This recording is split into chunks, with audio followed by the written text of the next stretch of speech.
Hello. So in this video we are going to do a quick tour of the properties of the Z transform. Now these are very related to the properties of DTFTs, but there are some subtle differences, so it's a good idea to note them. So the first one is linearity. Okay. For all of these I am not going to give you the proof, but it's quite simple. I'll give you the outline.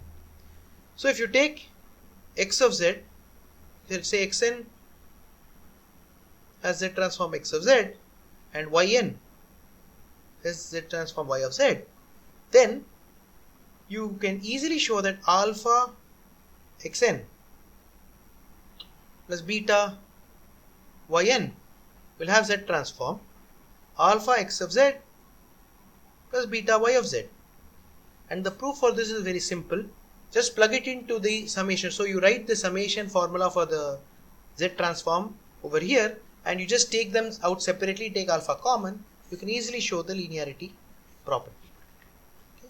So this basically is a very powerful property because whenever you have a combination of sequences, this combination of sequences you can easily understand in terms of the Z transform.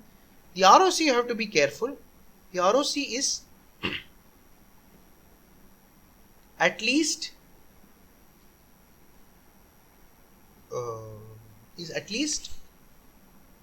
R1 intersection R2.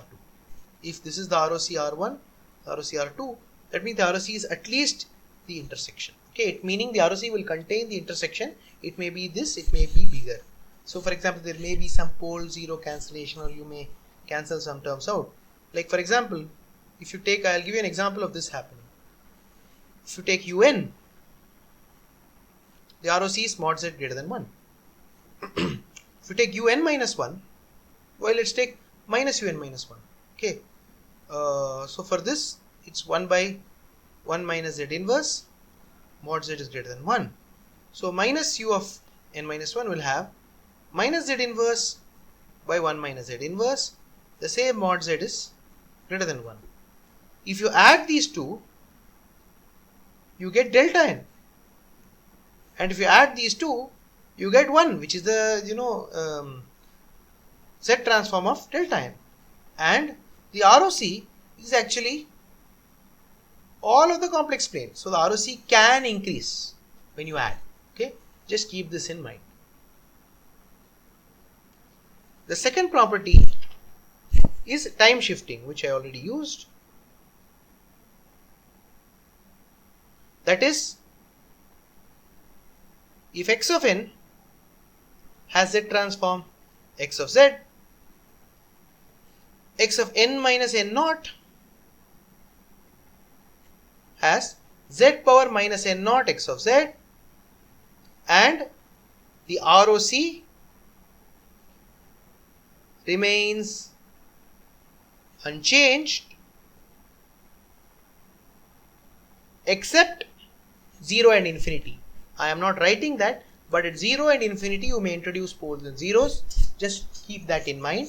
So ROC remains unchanged because you may introduce a pole at 0 or infinity. Other than that, it remains unchanged. The next property is multiplication by an exponential.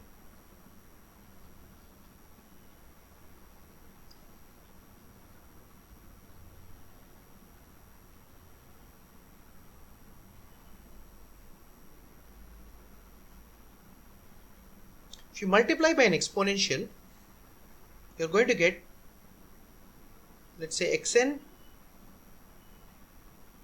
as x of z.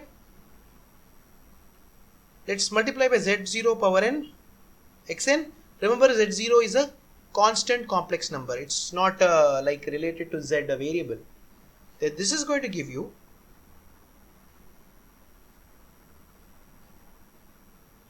and the ROC is going to get scaled by, let's say the ROC for this is R, is going to get scaled by a factor of Z0. Now what does this mean? It's simple. Let's take un, or let's say 2 power n un. you know that this has 1 by 1 minus 2z inverse mod z greater than 2. If I now multiply this by 4 power n, okay, if I multiply this by 4 power n, I get half power n un. It is very clear. So what does this mean? If I multiply 4 power n, according to this formula, I must replace z with z by z naught. So I am going to say 1 by 1 minus, I am multiplying by 4. So 2 into z inverse,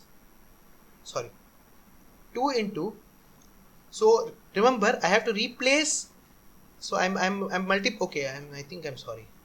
multiplying by 1 by 4 power n rather. 1 by 4 power n. So my z naught is 1 by 4, which means that I have to replace z with 4z. So I am going to write this as 4z whole inverse, which is actually 1 by 1 minus half z inverse, and the ROC becomes mod z greater than 2 multiplied by 1 by 4, that is half. So the exponential multiplication just scales the ROC and scales the z transform by an appropriate amount. This is something which you can think of as you are basically multiplying by a complex exponential in time domain that scales the ROC and the z transform, okay, in the z transform domain. Now the next thing is an interesting one, the differentiation property.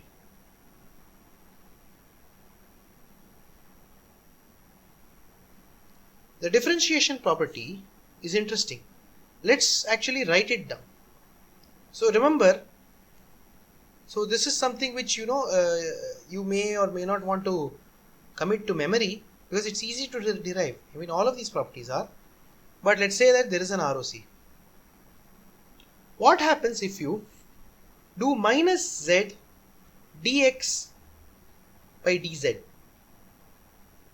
Okay, so this is an analytic function, we can differentiate it. So this is going to be minus z multiplied by, and if you differentiate, you're going to get xn multiplied by minus n z power minus n minus 1.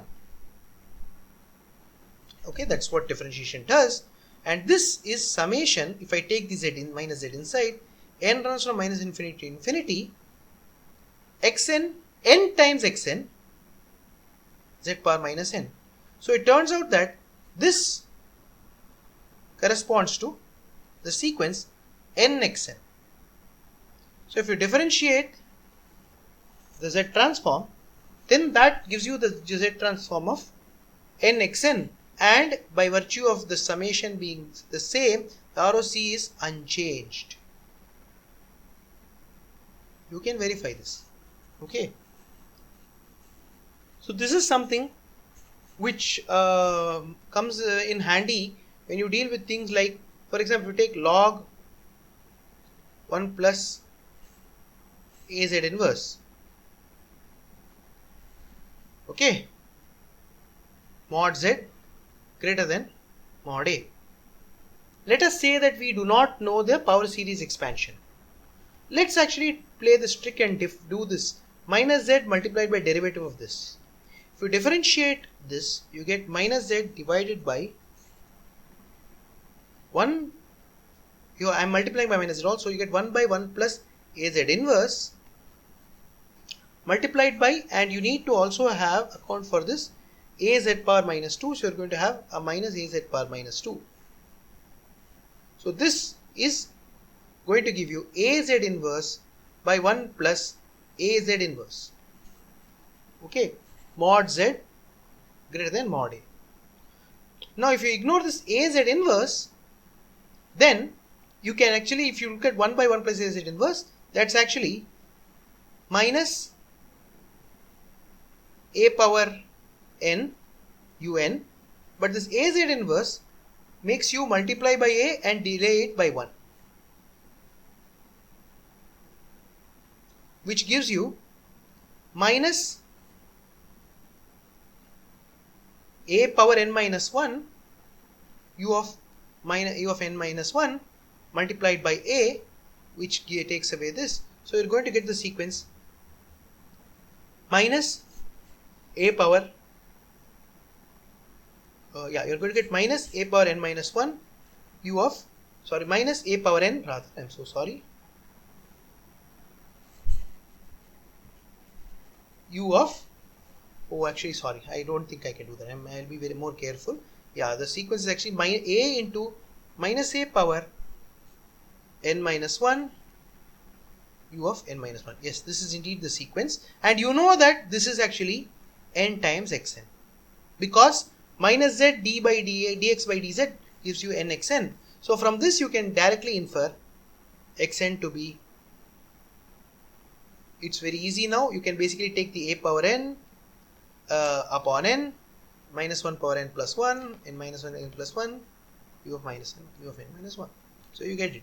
So you can use this trick for those situations where you don't have a rational Z transform, where it is of the form polynomial upon polynomial. Okay.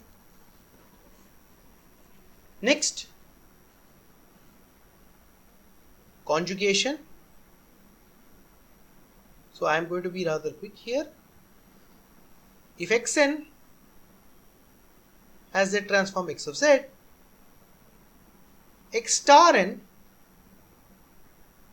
has Z transform x star of z star. Now the reason is, in the summation you have xn z power minus n. Now it will be x star z power minus n, which is going to be x star xn z inverse whole star. So there's an extra conjugate that comes in. Okay. 6. Time reversal. This one's easy. If xn corresponds to x of z, what does x of minus n correspond to? The very simple thing is, oh by the way, I forgot to mention the ROC. The ROC is unchanged. Okay, if you do the time reversal, okay, then it's interesting. So if this has ROC R, then x of minus n will actually have the Z transform as, remember you're actually flipping, so the you're actually going to have 1 by z, because wherever there is z you put z inverse, wherever there is z inverse you put z, and the ROC is 1 upon r, which means that if suppose the ROC is mod z greater than a, the new ROC will be mod z less than 1 by a. Similarly, if the ROC is a less than mod z less than b, it will now become 1 by b less than mod z less than 1 upon a, or something of that sort. Okay, so the ROC will also undergo a change accordingly. Okay. Finally, and the most important one is the convolution. Okay, so this one I want to do a little carefully. So